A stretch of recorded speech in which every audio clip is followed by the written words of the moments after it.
In today's video, I will walk you through how to view the transaction history in Xero.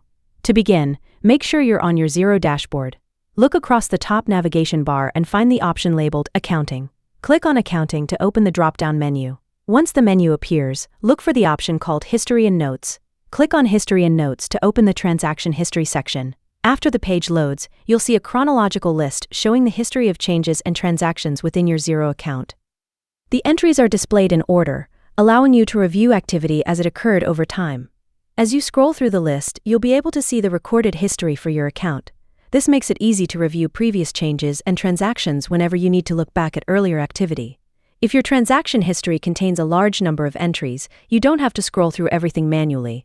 Xero provides sorting tools above the list to help you organize the information.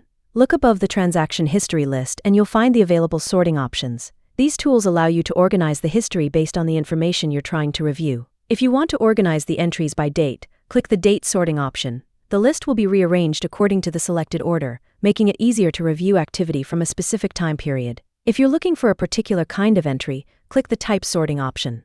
This will reorganize the list based on transaction or history type, so you can locate similar entries more quickly. You can also sort the history by user. Click the User Sorting option to group the entries according to the person who made the changes or completed the recorded actions. After selecting any of the available sorting options, the transaction history will automatically reorganize based on your selection. You can switch between the different sorting methods whenever you need to review the information from another perspective. Take your time to browse through the organized list and review the entries you're interested in. If necessary, you can change the sorting option again until you've located the specific transactions or changes you wanted to find. Please like and subscribe if this videos help you. Thanks for watching, and I'll see you in the next tutorial.